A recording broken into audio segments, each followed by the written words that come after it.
I'm not doing it anymore. I unsubscribed from this thing called nurse burnout. I'm not doing it.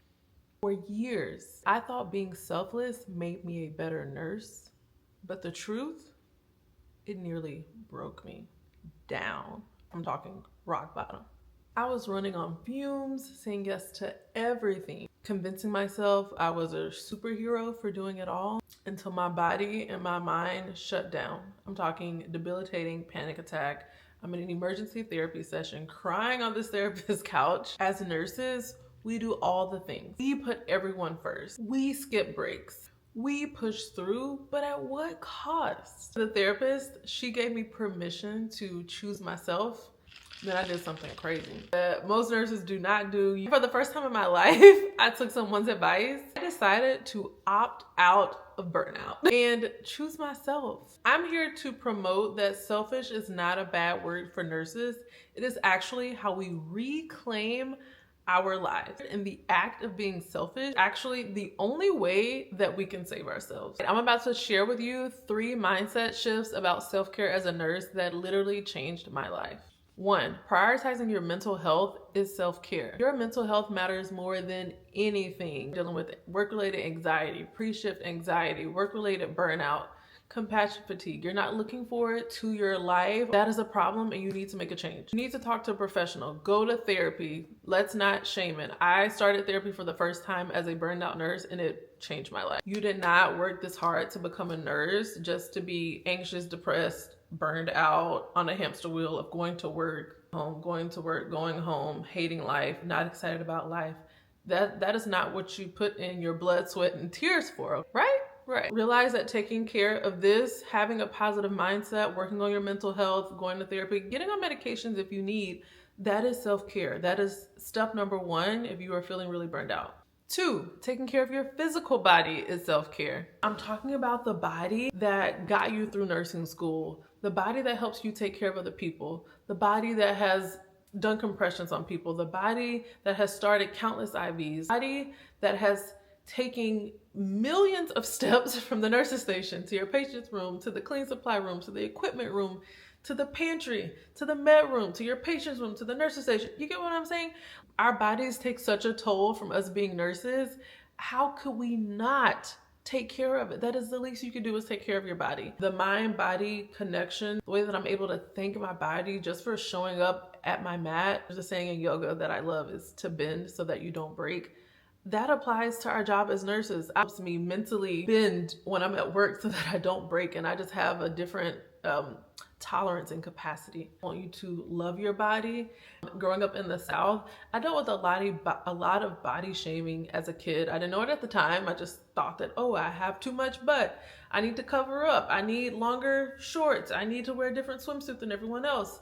I mean, honestly, I hate my body a lot. And as I'm getting older and I'm building a stronger body, and again, I'm developing that mind-body connection through yoga, Pilates, lifting weights. I love my body. I love every single curve. I love every piece of cellulite. Sometimes I have my moments and I feel fat and I don't like it, but you need to learn how to love your body. Gotten you here, it's going to take you there. I said all that to say, when you are not wearing scrubs that are typically not flattering, you need to be wearing clothes that are flattering to your body. An Aritzia bodysuit that I've had for years. It's simple, but I just always feel cute. It's a basic thing, but like just have some little basic things that you put on when you're not at work that make you feel good. It gives you a shape, because scrubs don't give you a shape, and I found that you can even just lose your shape if all you do is wear scrubs and sweats and then you don't realize that you've put on these pounds and that you don't like the way you look anymore. Also, something physical with your body is who you choose to put this physical body around when you're not at work. People have energy. You need to be putting your physical body in the presence of people with good energy, not around a bunch of other burned out nurses who are just complaining and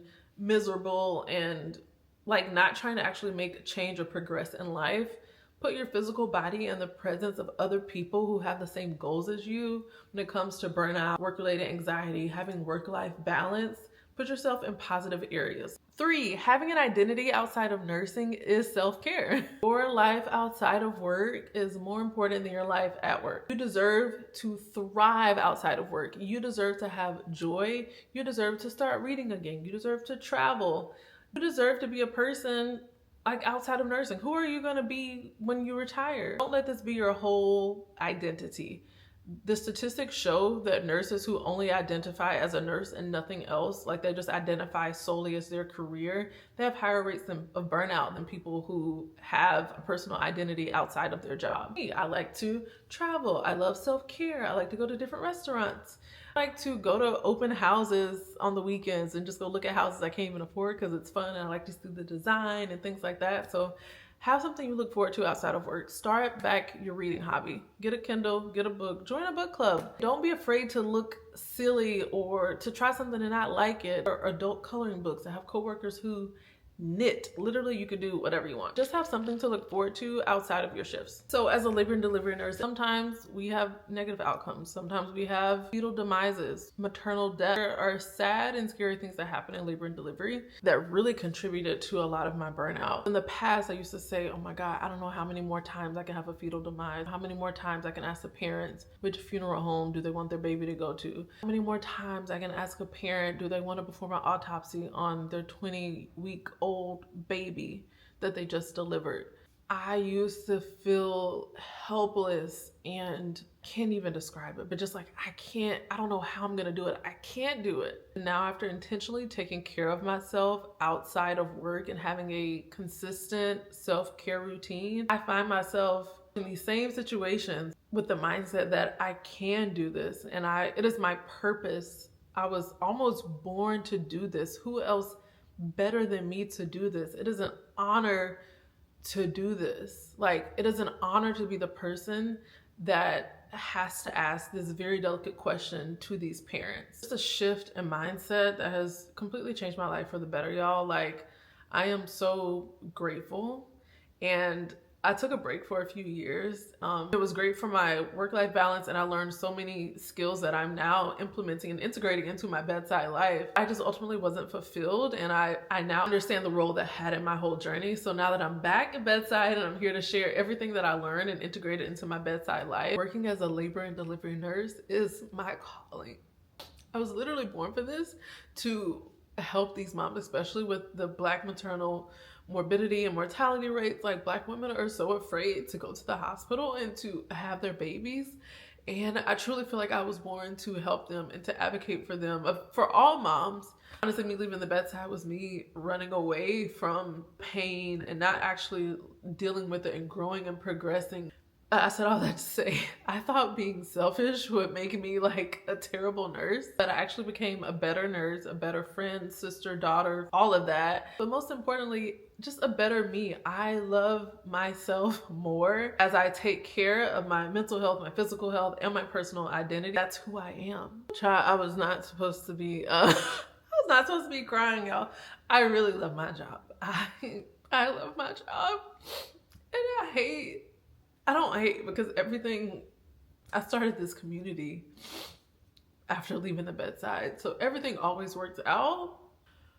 But I am so happy being back. My first fetal demise back, as I left the room telling my patient bye. And I thought I did a terrible job. You always feel like you do a terrible job in those situations. Y'all, the patient, like, she grabbed my arm and she was like, thank you. And I'm like, what are you thanking me for? This is the worst day of your life. And I had to ask you like annoying legal questions and have you sign papers and talk about things that no one wants to talk about. But she was so grateful. And in that moment, I said, this is what I'm meant to do, to make this a little easier. And, you know, maybe another nurse would have been as graceful and as gentle, someone who doesn't take care of themselves as much.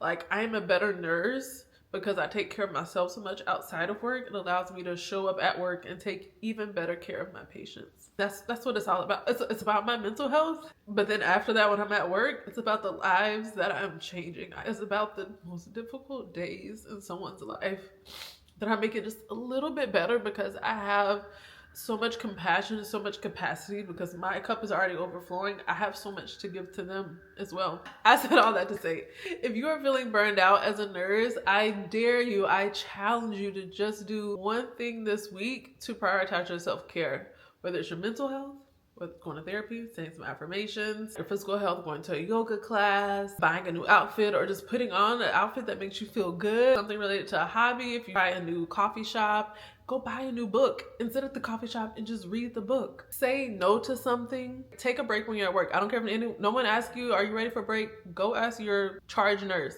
can I take a break? Just do something for you at work or outside of work. This is exactly why I started the Selfish Nurse Club. This is a space where nurses put themselves first without guilt, without shame. I'm giving you permission to take care of yourselves. We have a group chat for nurses everywhere to join, just to talk about mindset, mental health struggles that we have as nurses. There are like different rooms in our group chat about book club. We talk about meal prepping. We talk about working out. We are just here for support. We also have Atlanta meetups. We have New York meetups. We also do retreats. Last September, I hosted a self-care retreat for nurses in Bali. So in our group chat or on our email newsletter, you'll be the first to find out about any upcoming international or domestic retreats we'll have. I just want to give community. I want to provide a space for nurses to just be us, to feel validated, supported, to empowered, to be inspired. If you're unsubscribing for burnout, this is a place for you. You want to complain, not make any changes, and just be the burned out nurse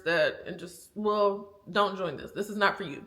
If you want to make a positive change in your nurse life, this is for you. You can sit with us. Join our group chat, join our email list. I am here to support you. Send me a DM on Instagram, send me an email, Demi@selfishnurseclub.com. I read all my emails, I'll reply to you. Love you guys. Thank you for being here. Thank you for taking care of yourselves so that you could take even better care of your patients and just be an overall better you.